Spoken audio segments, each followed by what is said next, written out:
Good evening, everyone. How are you? Dr. Suprun, can you hear us?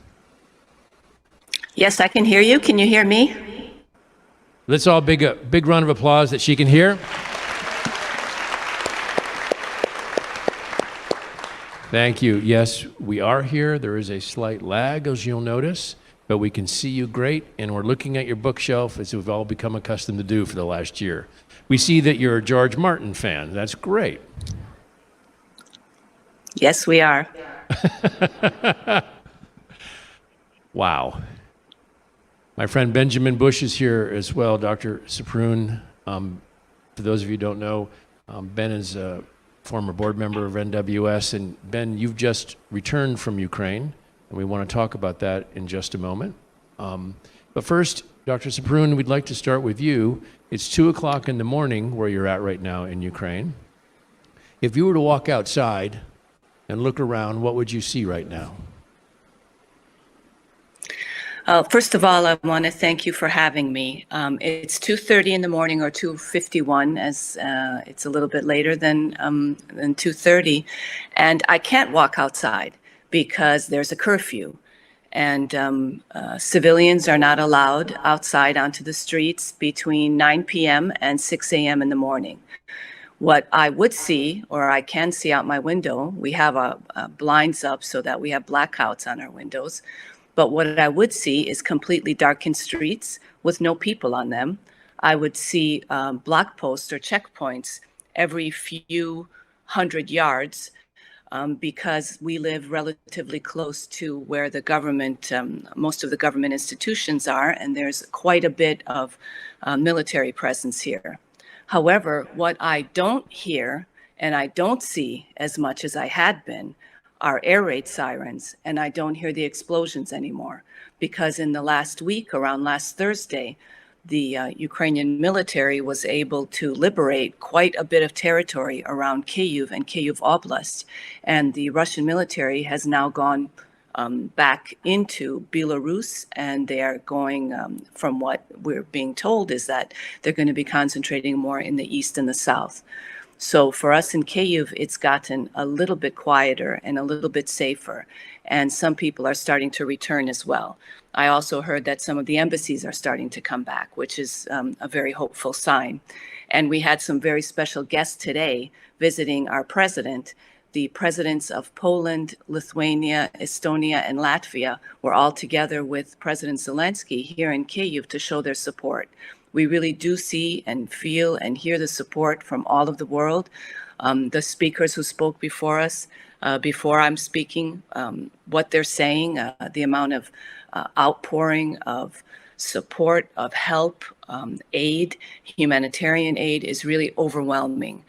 And the Ukrainian people are very grateful for it. We do appreciate everything that the world is doing for us.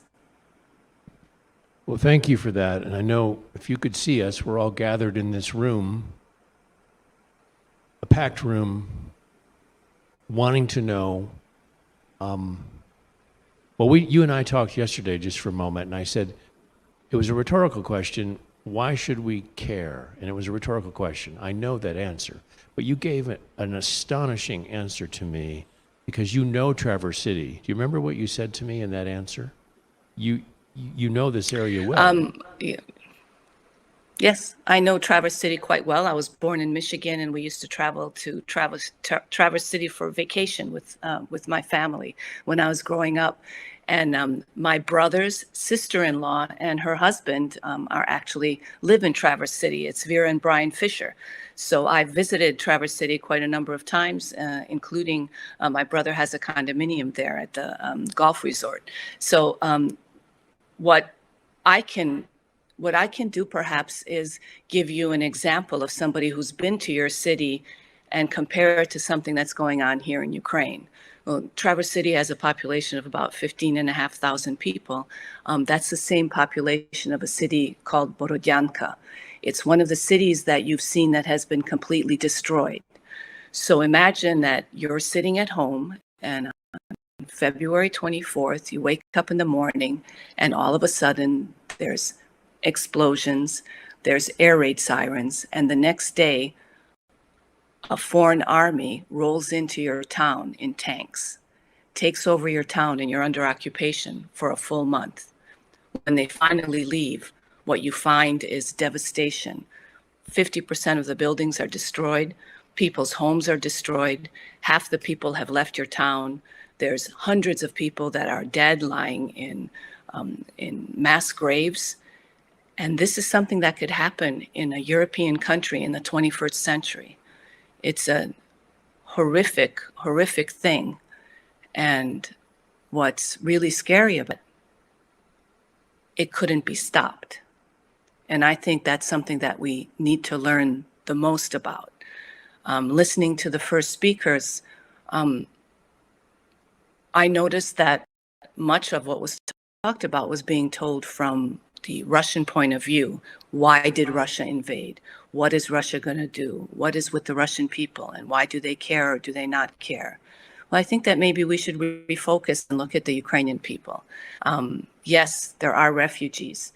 And yes, there are the women and children that have left. But what we want to do is we want to rebuild Ukraine so that those women and children can come back.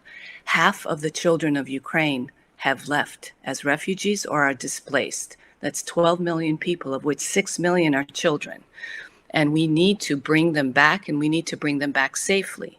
And that's one of the functions of our state emergency services of Ukraine, or the SESU.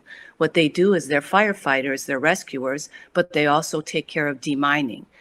Right now, the biggest amount of work they have is demining the recently liberated areas in Ukraine, whether it's in Kyiv or in the Kherson region or in the Sumy region or in the Kharkiv region, because there's been quite a bit of territory that has been liberated. And just to give you some idea of the amount of work we're talking about, they have estimated that 300,000 square kilometers need to be demined. That's the size of the state of Arizona. That's half the territory of Ukraine. And the state emergency services, although they have 70,000 firefighters and rescuers, only 564 of them are actually pyrotechnic specialists that can work on demining. We need the help for those firefighters who are responding to every one of the explosions, every one of the fires. We need help for the rescuers who are coming in and trying to rescue the people from the debris after the bombings have happened. We need the volunteers that come and bring food and water to the refugees, to the evacuees, and to those who've experienced the bombings and have had injuries. And what we need to do is help them so that they can do their jobs, so that those refugees that were talked about earlier, that had that fear in their eyes, the psychological effect that it's having on the children will be lessened once they're able to come home. Thank you for that. You've given us a very broad frame, and you have applause in the audience as well. I do want to remind all of us sitting here, this is a fundraiser. We have Bethany Services in the lobby, Save the Children, Inara, and of course, Dr. Suprun's own foundation, Foundation Ukraine. Ben, do you want to ask a question? And you were chronicled in an article in Esquire magazine and on Anderson Cooper CNN, none of which was intentional on your part. You didn't go there for any kind of coverage. What would you ask Dr. Suprun right now?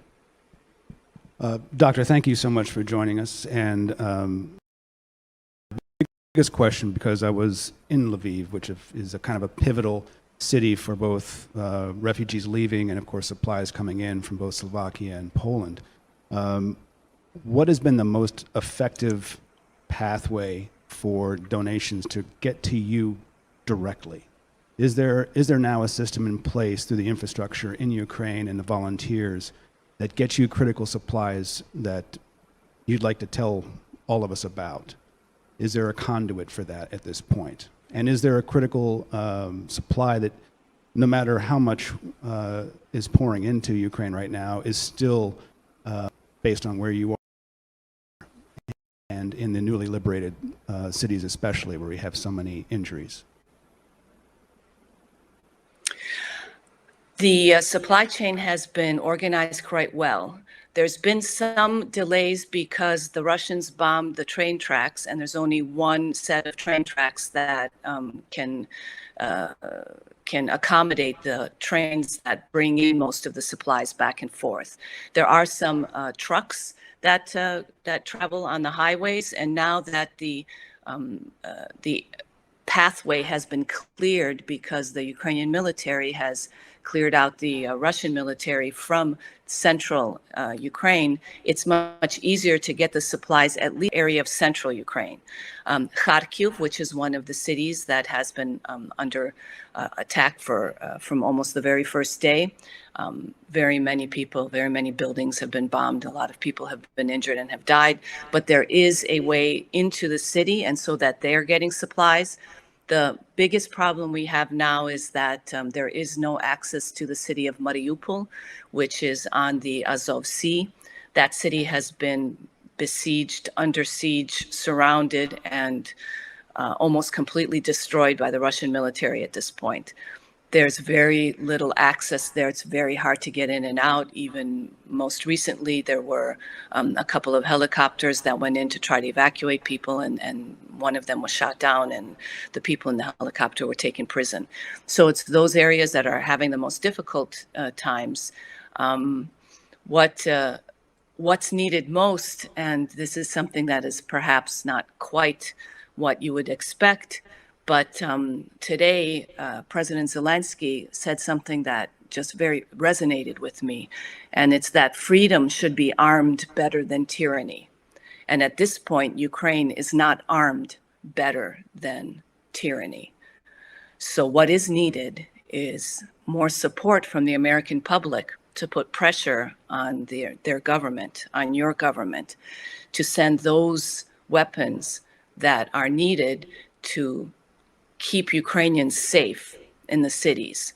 Those are air and missile defense systems. This isn't anything that is offensive weapons, it's defensive weapons. It's also sending fighter jets because Ukraine's skies are open, and the city of Borodyanka that was almost completely destroyed was destroyed by airstrikes. The city of Mariupol that's almost destroyed was destroyed by airstrikes, and Ukraine doesn't have a very strong air force. Asking the government, your government, to be supportive of Ukraine in those specific areas. Nobody is asking for boots on the ground, and we don't expect someone else to fight our fight for us. We'll fight it ourselves, but we need to be armed properly so that we at least have a fighting chance. And as you've seen, we've done a pretty good job so far. The Russians thought it'd be over in 3 days. Putin was going to have a parade on Khreshchatyk, which is the main street here, but he's not, because we've defended Ukraine. We've defended our capital, and with our President Zelensky, who's doing an excellent job, I think that everybody would agree that he's been, he may very well be, at this point, the leader of the free world from his stance on how he's defending Ukraine, defending freedom, defending liberty, defending those values that all of us grew up on. I went to school in the United States. I grew up there. I went to medical school. I treated patients. I know what all of you believe in, and that's what Ukrainians believe in. We believe in the same things, and we're just asking for you to help us so that we can defend ourselves. Dr. Suprun, Ben, would you talk just for a moment? Because you spent 2 weeks training a civil defense force in Lviv, and you... Yeah, and I got a call from Adrian Bonerberger, who's a friend of mine, a veteran and a writer, and he reached out to both he and to me and Matt Gallagher, who's another veteran and writer. And he married a Ukrainian journalist as an American journalist over in Ukraine years ago, and her parents were still in Kyiv. So their mission was to extract the reluctant parents who are in their 70s, have never left Ukraine, and get them to America. And while they were there, the hope was that we could do some good, considering how many of these villages were becoming, surrounded, occupied, and there was no military solution available. The Ukrainian military was already stretched too thin, and the cities couldn't defend themselves. So the thinking was, of course, that we could train based on our knowledge of urban warfare and guerrilla tactics, expecting that there wouldn't be support beyond what they could find resident in their local communities. So for 2 weeks, we went to an abandoned area and used it as essentially a war zone and trained 50 to 60 just Ukrainian citizens outside of the military in how to kind of replicate themselves after we've left. We were trying to train future trainers.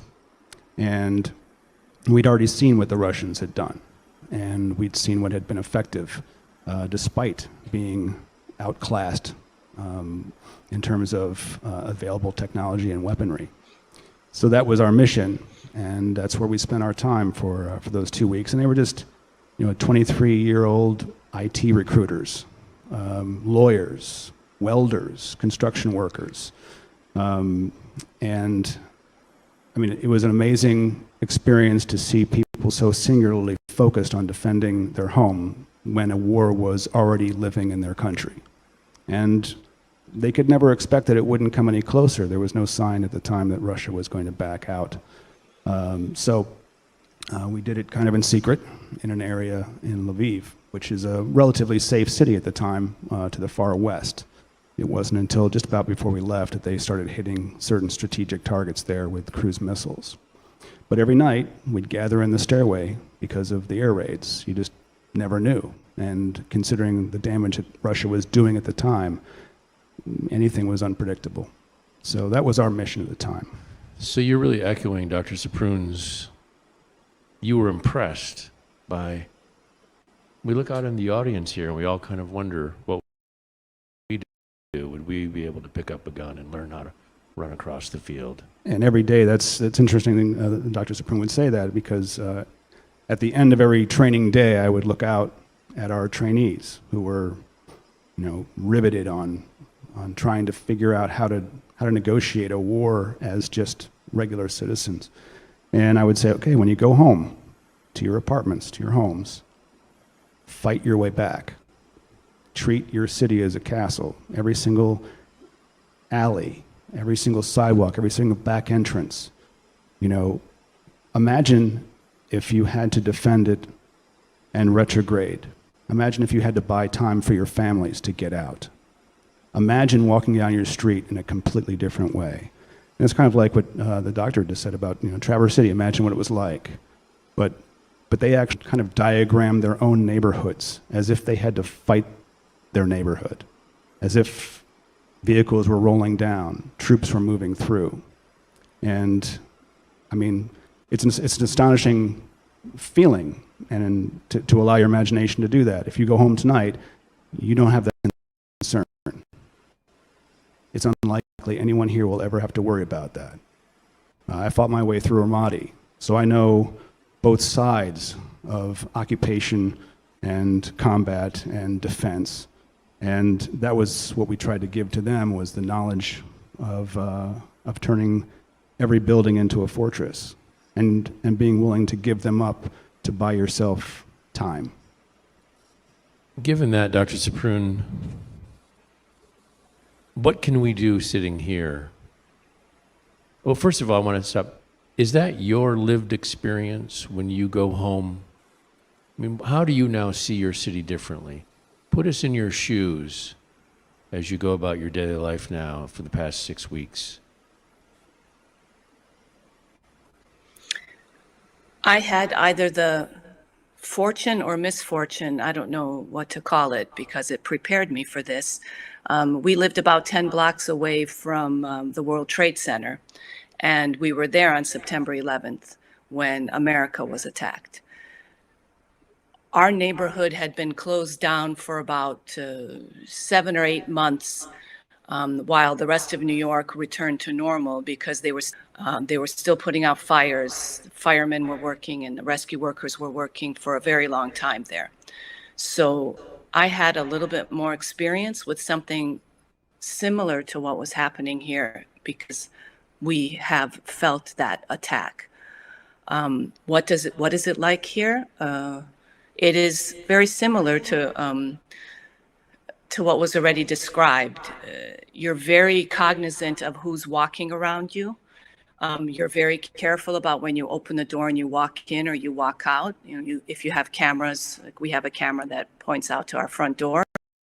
Before we walk out, we check to make sure that there's nobody lurking about. You have to be very patient because there are a lot of checkpoints and there's a lot of military around, a lot of territorial defense and police and National Guard, and they will ask you for identification and they will check your bag and they will make sure that you're not carrying anything. All of those things are much more, takes a lot longer to get something done. The stores are starting to open now, but for a while there were no stores open at all. We had stocked up, so we had enough food, enough water. We had a generator. We had everything that we needed in case we would lose electricity and in case this was going to be a longer period of time that we would be in Kyiv without access to any supplies. But a lot of people didn't have that. And one of the things I did notice was once the pharmacies opened, there were long lines of mostly pensioners, of older people standing in line to buy their medicines because they only had a month's supply or a few weeks' supply and they had run out of the medicines already. So it's very different. It's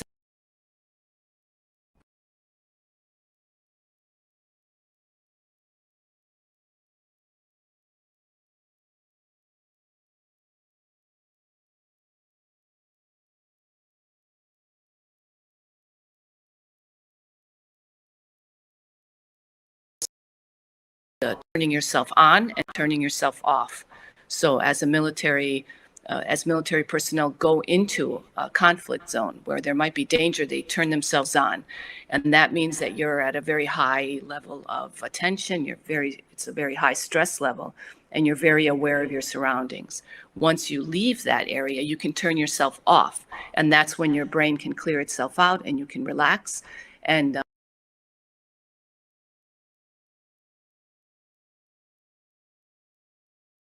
on all the time.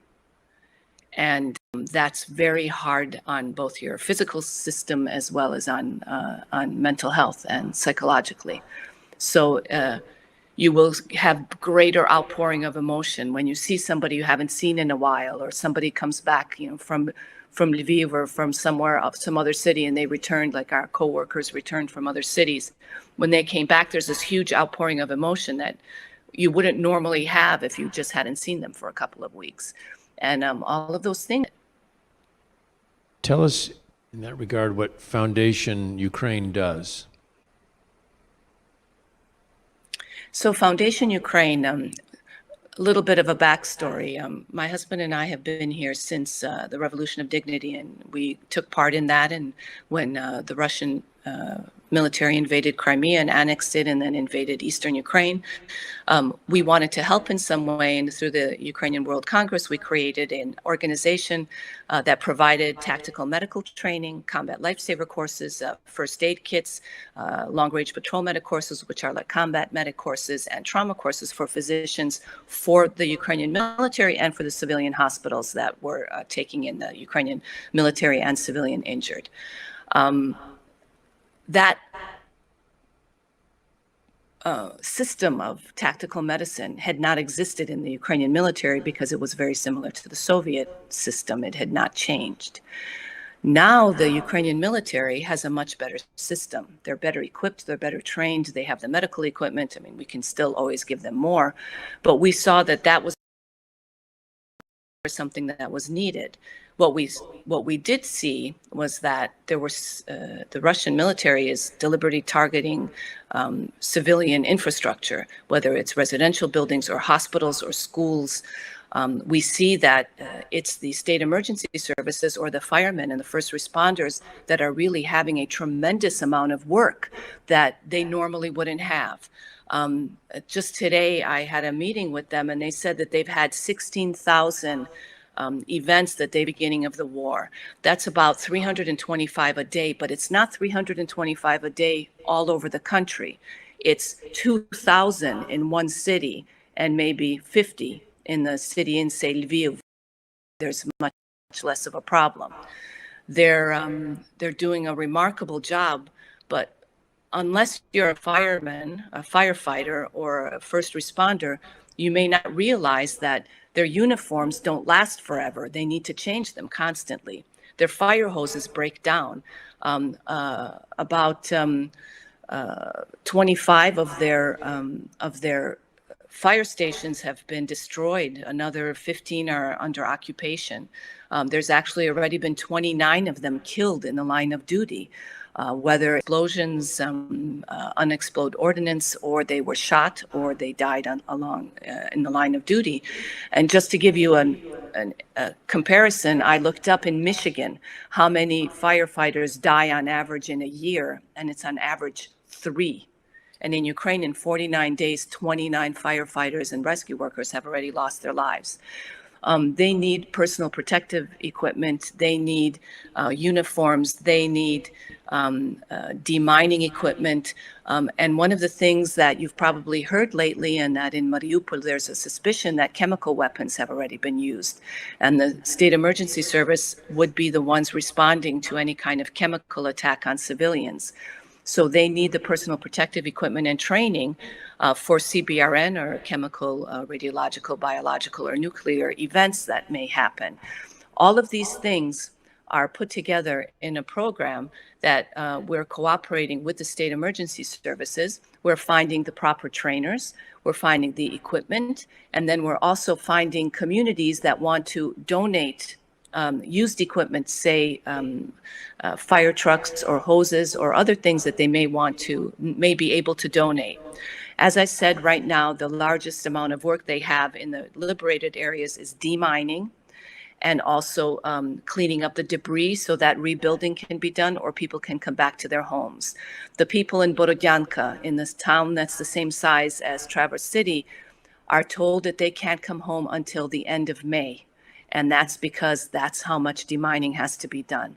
The Russians have actually booby-trapped people's front doors to their houses. When they open their washing machine, it explodes, or their refrigerators. They even booby-trapped and mined their own dead soldiers, so that when the Ukrainians came to clear the bodies out, explosions happened. So civilians aren't being allowed in any of these areas, and it's the state emergency services that are creating a safe environment so that our families that have unfortunately been displaced will be able to return home and rebuild.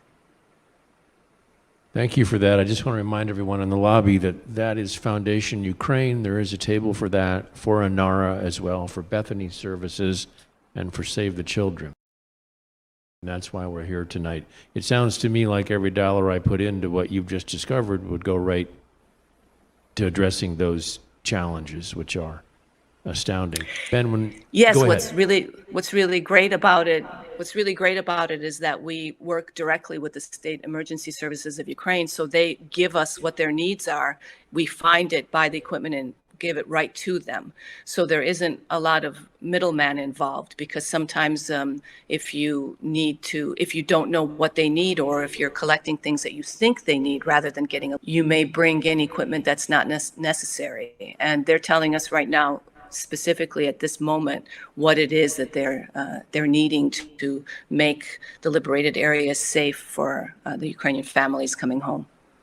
We need to wrap up in just a bit, but as the doctor was talking, you're nodding your head, Ben. Well, Yeah, I mean, I just came from a small town of Reed City with checks from Tim and Terry Bazette and Mary Murnick, kind of pillars of our community. And they're very generously supporting this, so I'm glad to know exactly where it will go, because it's so difficult to know in such a wide span of a disaster like this, where we can directly support you in a critical need. So I'm grateful that you're actually coordinating it there. I know it's got to be an incredible maze, considering how you have to work. But thank you for going there as a Michigander, and I wish we'd met up at some point. But you'll be always welcome home, and everyone here and everyone outside this room, thanks so much for supporting these efforts. thank you.